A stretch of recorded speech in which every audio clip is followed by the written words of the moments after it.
Okay, hi there. Welcome to a new set of 6 questions looking at this time business, revenues and profits, a key part of microeconomics for your exams and assessments. Here we go.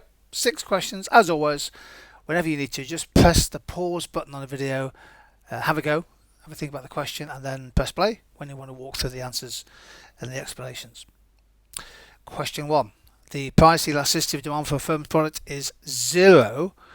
What will be the effect on the firm's total revenue if it increases price by 5%? Take a moment please to have a go at question number 1. So in this situation, the demand curve is vertical and as a result revenue will increase by 5%.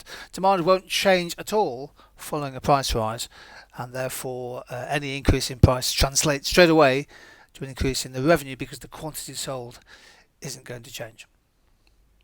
Question 2, the diagram on the right hand side there shows how a firm's average profit and marginal profit vary at different levels of output.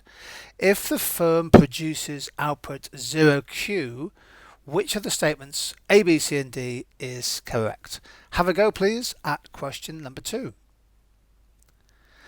So these curves, you may not have come across them before. It's quite an interesting question. They're called the marginal profit and the average profit curves. What do you think the answer is here? Well, the answer is C. The firm is maximising profit. Marginal profit is the profit from the next unit sold, and it equals marginal revenue minus marginal cost. So at output Q, the marginal profit is 0. Up to that point, selling extra units is adding to profit. Beyond it, profit is falling, and therefore the profit is maximised at output OQ. Question 3. Which objective of a business involves the managers of a firm operating with just enough profit to keep shareholders happy whilst maintaining sales revenue above the profit maximising level? Have a go please at question 3.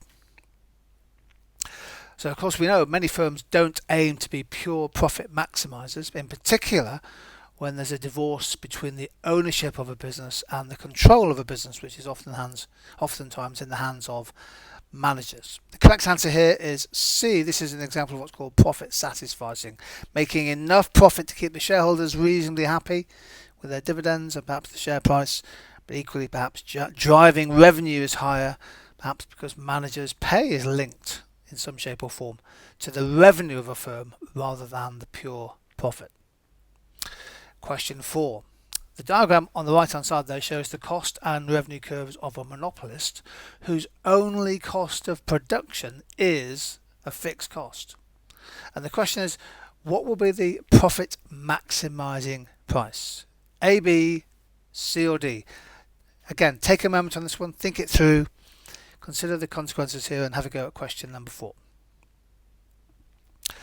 So now we can ignore marginal cost in the sense that there's only a fixed cost of production. Hence the marginal cost is 0.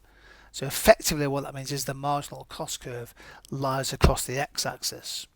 So profit maximisation will happen where marginal revenue is 0 because that's where MR will cut MC, and that gives a price of D. The profit maximising price will be D at that point. Price B is where you're covering your costs. Likewise price C, so you're only breaking even at price C and B, and at price A you're actually making a loss. So the answer is D. 2 questions to go. The diagram on the right hand side there shows the cost and revenue curves for a firm, and the firm may seek to either maximise profit or maximise revenue. What is the correct price and quantity combination for each of those? So take a moment please, check through the answers there, A, B, C and D, and have a go at question 5. Okay, well maximum profit is where marginal revenue meets marginal cost, which is output Q1, which gives an output of price of P1, so the answer has to be A or B. You maximise revenue where marginal revenue is 0, which is output Q3, which gives a price of P3, which means the answer there is A. One more question. Here we go. The diagram shows the cost revenue curves of a profit maximising firm operating in a perfectly competitive market. What is the correct short run and long run analysis of this situation? And there are your four options, A, B, C and D. So again, press the pause button one more time and have a go please at question number 6.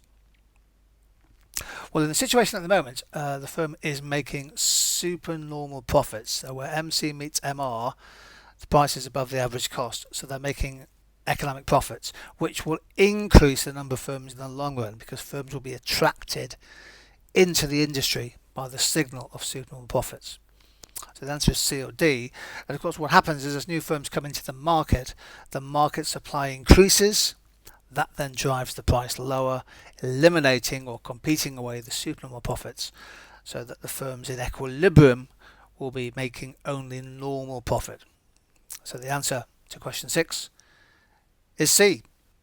Well done if you got through all those 6 questions, and even more congratulations if you got all 6 right. These are all past questions, a great chance to test and check your understanding. Thank you for joining me on the video. Please do join in another video sometime soon. Take care and stay safe.